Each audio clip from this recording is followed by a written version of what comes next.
All right, so you guys sent over a ton of info on this air fountain system, and wow, I got to say I'm pretty impressed. Yeah, it's really getting some buzz lately, and for good reason too, with all these droughts and everything. Right, yeah, okay, so the air fountain claims it can pull like 10 gallons of water a day straight from the air just using condensation. Is that even like scientifically possible? Oh yeah, totally. It's not like magic or anything, it's just science, basically.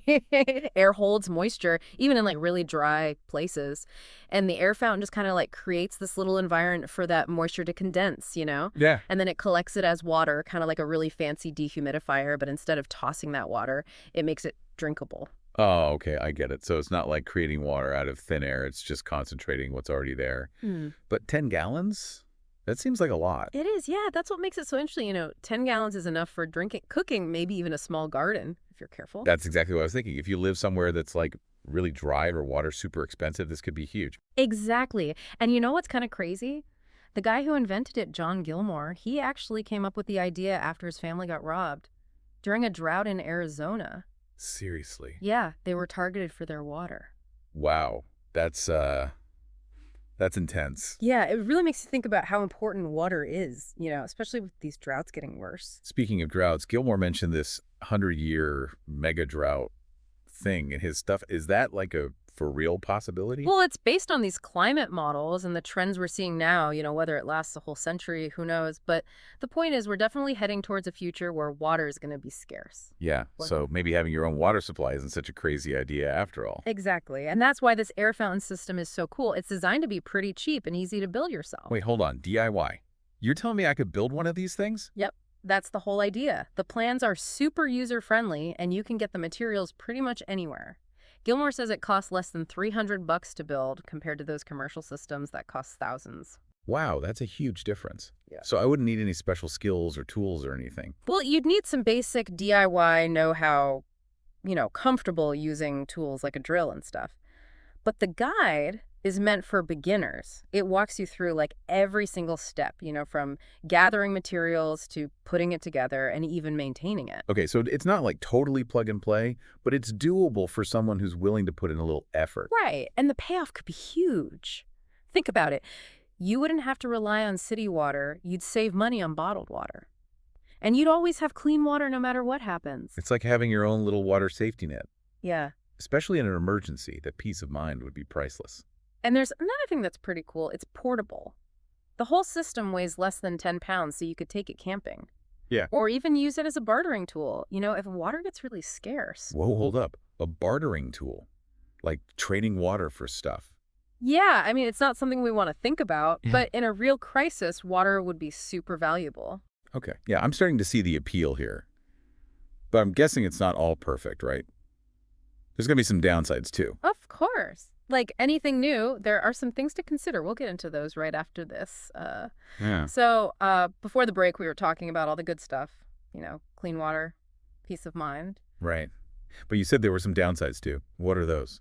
Yeah, so first off, even though it's supposed to be DIY friendly, you still need some basic skills, with tools and stuff. You got to be okay working with like PVC pipes, a drill, maybe even a soldering iron, depends on how you power it. Okay, so maybe not for someone who's never held a screwdriver before. Yeah, right.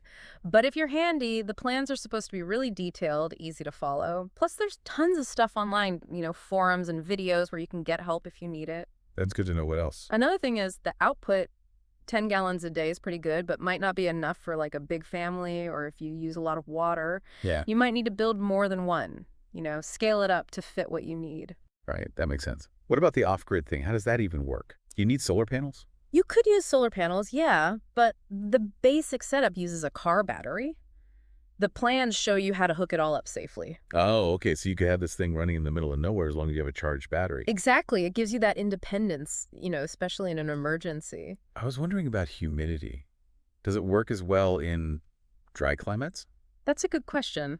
The amount of water it can pull out really depends on the humidity. So in really dry places, you might get way less than 10 gallons. So it's not perfect for everyone everywhere. Right. It's important to do your research, see what the average humidity is like where you live. Okay, and what about the water itself? Is it safe to drink right away? It has a whole filtration system to get rid of impurities, make it drinkable, but it's always good to test it regularly. Makes sense. Just like any other water source. Got to make sure it's safe. So how about maintenance? Is it going to be a pain to keep running? Actually, it's designed to be pretty low maintenance. The plans tell you how to clean it, replace filters, that kind of stuff. Phew. I was picturing myself constantly tinkering with it. So it sounds like there are pros and cons, but having your own water source is pretty tempting. Yeah, especially with all the droughts and stuff. It's like taking control, you Yeah. know? Yeah, and it gets people talking about water conservation too, which is always good. Exactly. It makes you think about our relationship with water, how we Yeah. can adapt. So do you think this is something most people should consider? I think it's worth checking out, especially if you're worried about droughts or emergencies. But do your research first, weigh the pros and cons, see if it fits your needs. Good advice. Speaking of research, you mentioned testimonials earlier. Yeah. What are people saying about the air fountain? Oh, yeah, that's a great question. We'll get into those right after this. So we were talking about those testimonials before the... Oh, yeah, the testimonials. What are people saying about this air fountain thing? Pretty much everyone's been super positive. They love how easy it is to use and that it actually works. Like they're getting clean water and it gives them peace of mind knowing they've got a backup if they need it. That's awesome. Any stories that really stood out to you? Yeah, there was this one family in California. They used their air fountain during that big wildfire a while back.